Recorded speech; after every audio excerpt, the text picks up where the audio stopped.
తెలంగాణ రాష్ట్రానికి ఒక గొప్ప ఇన్ఫ్రాస్ట్రక్చర్ ఉండాలి. హైదరాబాద్ నగరం అంతర్జాతీయ నగరం కావాలి. ప్రపంచ దేశాలతో పోటీ పడాలి. పక్కనున్న బెంగళూరు, ముంబయో, లేకపోతే చెన్నైయో, లేకపోతే ఢిల్లీయో కాదు, న్యూయార్క్, టోక్యో, సియోల్ లాంటి నగరాలతో పోటీ పడాలని ఈరోజు మన వల్ల అయింది మనం చేసి కేంద్ర ప్రభుత్వం సహకారం తీసుకోవాలని మా ప్రభుత్వం చేస్తుంది. నిన్న మొన్న ఆయన పదే పదే ఢిల్లీ పోతున్నాడు అని ఏదో అన్నాడు అధ్యక్ష. లిస్టు కూడా చెప్పదలుచుకున్నాను నేను ఇప్పుడు ఈ సందర్భంగా.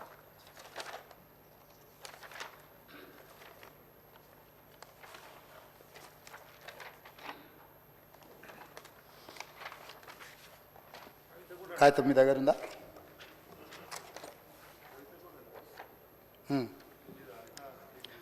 ఢిల్లీకి ఏమైనా గోటీలు ఆడుకోనికి పోతున్నా అధ్యక్ష. నేనేమన్నా 32 సార్లు పోయినా అధ్యక్ష ఢిల్లీకి, ఒక్కసారి కాదు. భవిష్యత్తులో ఇంకా 300 సార్లు అయినా పోతాం అధ్యక్ష. ఈ 15 నెలల్లో నేను 32 సార్లు ఢిల్లీకి పోయినా.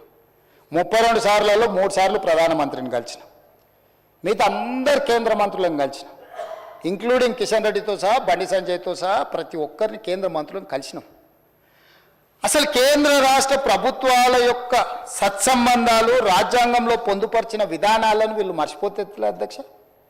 కేంద్ర రాష్ట్ర ప్రభుత్వాల మధ్యలో ఉండాల్సిన, కొనసాగించాల్సిన సత్సంబంధాలు, కేంద్ర ప్రభుత్వ పరిధిలో ఉండే అంశాలు, రాష్ట్ర ప్రభుత్వ పరిధిలో ఉండే అంశాలు, కేంద్రం రాష్ట్ర పరిధిలో ఇద్దరిలో కలిసి ఉండే అంశాల ప్రాతిపదికన నిర్ణయాలు జరుగుతాయి అధ్యక్ష.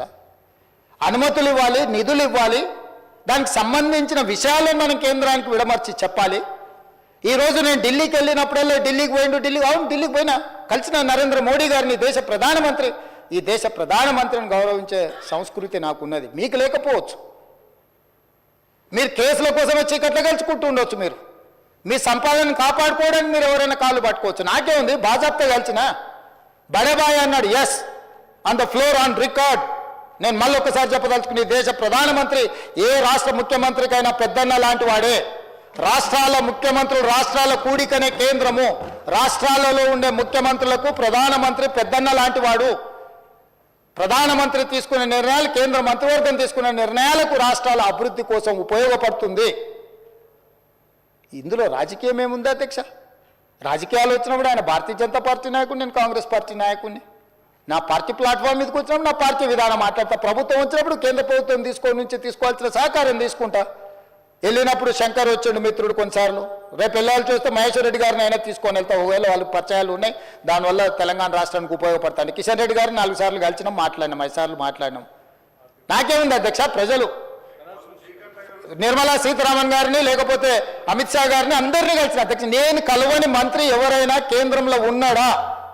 ఈ తెలంగాణ రాష్ట్రానికి సాధించుకోవాల్సిన అనుమతుల విషయంలో, నిధుల విషయంలో కేంద్రంలో ఉన్న ప్రతి ఒక్కరిని కలిసిన, ప్రధానమంత్రి గారిని కలిసి నివేదికిచ్చి అక్కడి నుంచి మంత్రులకు పంపించి మంత్రులతోని ఫాలో అప్ చేసి, నేను ఒక ఐఏఎస్ ఆఫీసర్ కంటే ఎక్కువ, ఒక క్లర్క్ కంటే ఎక్కువ ప్రతి టేబుల్ దగ్గరకు పోయి తెలంగాణ రాష్ట్రానికి కావాల్సిన వాటి కోసం నేను ప్రయత్నం చేసిన అధ్యక్ష. తప్ప నేను పోయి వచ్చినందుకు నేను సాధించింది వరంగల్ ఎయిర్పోర్ట్ నేను తెచ్చింది కాదు అధ్యక్ష. రీజనల్ రింగ్ రోడ్డు నార్త్ ఉత్తర భాగం టెండర్లకు వచ్చింది నా వల్ల కాదు అధ్యక్ష. 4,000 కోట్ల ప్రపంచ బ్యాంక్ హెల్త్ ప్రాజెక్టు అప్రూవల్ తీసుకొచ్చింది నేను కాదు అధ్యక్ష. డిఫెన్స్ ల్యాండ్స్ ఎక్స్చేంజ్ కంటోన్మెంట్లో రాజశేఖర రెడ్డి గారు ఉన్నప్పుడు, మన్మోహన్ సింగ్ గారు ఉన్నప్పటి నుంచి 20 ఏళ్ళ నుంచి మొదలు పెడితే ఈ రోజు వరకు కంటోన్మెంట్లో డిఫెన్స్ ల్యాండ్స్ రాలేదు అధ్యక్ష. వీళ్ళు 10 ఏళ్ళు కూడా వేయలేకపోయారు అధ్యక్ష. నేను పోయి ఢిల్లీకి పోయి నరేంద్ర మోడీ గారిని కలిసి, రాజ్నాథ్ సింగ్ గారిని కలిసి, ఉత్తర తెలంగాణ మొత్తం అక్కడికి వస్తేనే బాటిల్ నెక్ అవుతుంది. రాజీవ్ రహదారి నుంచి మొదలు పెడితే అక్కడి నుంచి వస్తే ట్రాఫిక్ అంతా అక్కడ జామ్ అవుతుంది. మీరు ఇవ్వాల్సిందే అనుమతి అని వాళ్ళని అడిగితే, రాజ్నాథ్ సింగ్ గారు పెద్ద మనసు చేసుకొని 160 ఎకరాల రక్షణ శాఖకు సంబంధించిన భూ బదలాయింపు తెలంగాణ రాష్ట్రానికి చేసిండు. చేసినప్పుడు నేను అభినందించొద్దా అధ్యక్ష రాజ్నాథ్ సింగ్ గారిని? తప్పేముంది అధ్యక్ష? తెలంగాణ రాష్ట్ర ప్రయోజనాల కోసం, అభివృద్ధి కోసం ఒక మంత్రి సహకరించినప్పుడు ఆ మంత్రి మాకు సహకరించిందని చెప్పడానికి బేసిజాలు ఎందుకు అధ్యక్ష? విధానపరమైన అంశాలలో మాకు వేరే అభిప్రాయం ఉండొచ్చు, కానీ అభివృద్ధికి వచ్చినప్పుడు తెలంగాణకు సహకరించిన వాళ్ళను మనం ఎందుకు అభినందించొద్దు అధ్యక్ష? ఈరోజు డిఫెన్స్ ల్యాండ్స్ని సాధిస్తే ఆయన ఎప్పుడో 2015-16లో పోయి కాగితం ఇచ్చి వచ్చినా దాని ట్విట్టర్లో పెడతాడు. అసలు కొంచెమన్నా అదేదో మా ఆది శ్రీనివాస అన్నది ఉండాలి కదా అధ్యక్ష.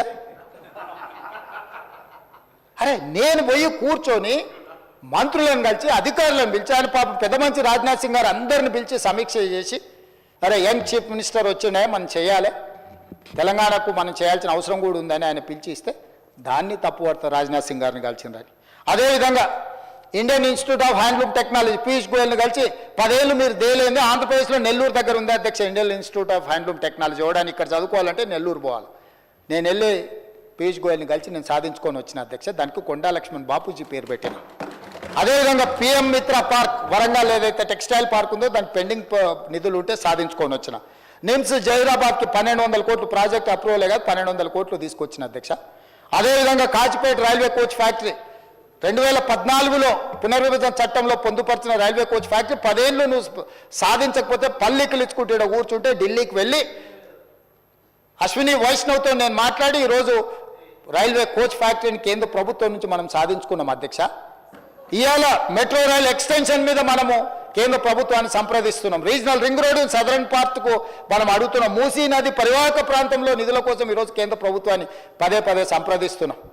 రేపు జరగబోయే భారత్ సమ్మిట్, ఏప్రిల్లో జరగబోయే భారత్ సమ్మిట్ 100 ప్రపంచ దేశాల నుంచి మేధావులందరూ తెలంగాణకు వచ్చి తెలంగాణ రైజింగ్ 2050 పాలసీ డాక్యుమెంట్లో పార్టిసిపేట్ చేయడానికి ప్రపంచంలో ఉన్న 100 దేశాలకు సంబంధించిన ప్రతినిధులు పాలనలో ఉన్న వాళ్ళని తెలంగాణ రాష్ట్రానికి ఆహ్వానించడం. మీరు విదేశాంగ శాఖ మాకు సహకరించాలని జైశంకర్ను కలిసి రిక్వెస్ట్ చేసినాం. మే నెలలో మే 7 నుంచి మే 31 వరకు ప్రపంచ మిస్ వరల్డ్ ప్రపంచ అందగత్తెల పోటీ మన హైదరాబాద్ నగరంలో నిర్వహించబోతున్నాం అధ్యక్ష. 72 సార్లు నిర్వహిస్తే ఈ దేశంలో ఒక్కసారి అమితాబ్ బచ్చన్ ఒక్కసారి ముంబైలో చేసిండు అధ్యక్ష. ప్రపంచ దేశాలలో జరిగింది అధ్యక్ష. ఇవాళ ఈ హైదరాబాదు నగరం మన టూరిజాన్ని ప్రపంచ దేశాలకు తెలియజెప్పడానికి టూరిజం డిపార్ట్మెంట్ నేతృత్వంలో ప్రపంచ దేశాల అందగత్తెల పోటీలు ఇవాళ హైదరాబాద్ నగరంలో మనం తీసుకొచ్చినాం అధ్యక్ష. Miss world